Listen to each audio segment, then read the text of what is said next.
ஓடி போறது இதுக்கு தீர்வு இல்ல அருண். வேற என்னதான் பண்ண சொல்ற ரஞ்சிதா? வேற என்னால எதுவுமே பண்ண முடியல.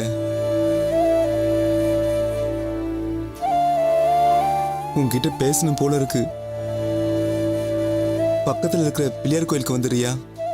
சரி, நீங்க அங்கே இருங்க, நான் உடனே வரேன்.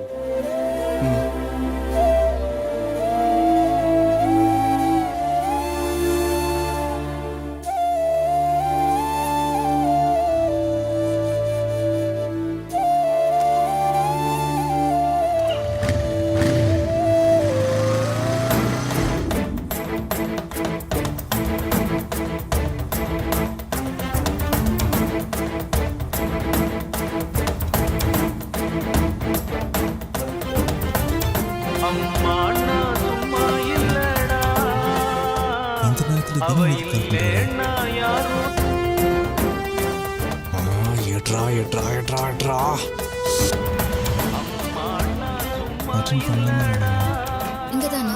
நிறுத்திக்கோங்க.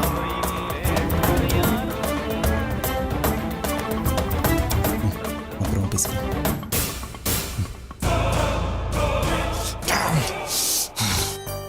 இந்தாங்க.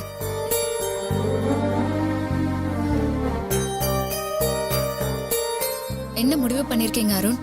எனக்கு என்ன பண்றதுன்னு தெரியல ரஞ்சிதா. ஒரே குழப்பமா இருக்கு. நான் அதனாலதான் உன்ன வர சொன்னேன். என்னால என்ன சொல்ல முடியும்னு நினைக்கிறீங்க? உண்மையை சொல்லி இந்த கல்யாண பேச்சை நிறுத்துங்கன்னு சொல்லலாம். ஆனா அப்படி நான் சொன்னேன்னா நான் சுயநலமா பேசுற மாதிரி ஆயிரும். அத்தை ஆசைப்பட்ட மாதிரி இது நல்லபடியா பேசி முடிச்சிட்டு வாங்கன்னு கூட சொல்லலாம்.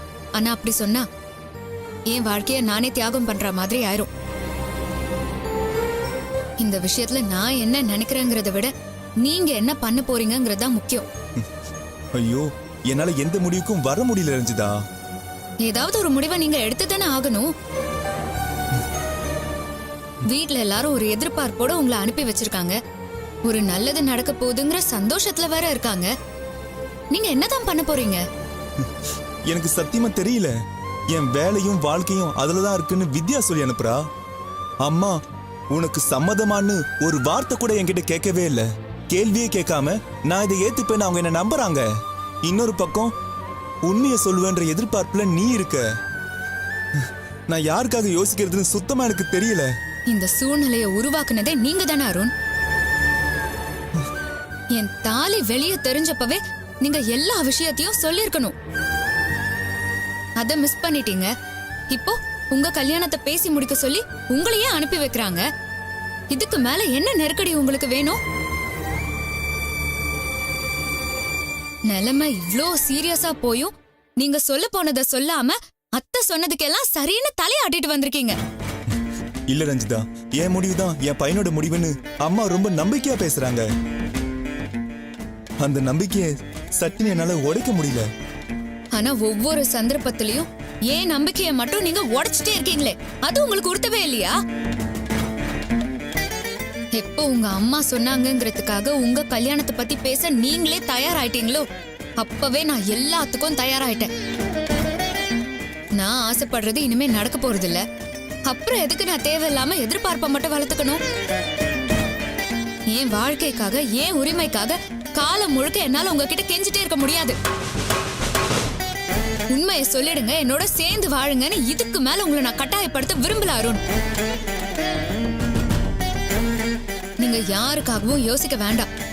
உங்க மனசுக்கு எது நியாயம் படுதோ அதை செய்யுங்க அருண்.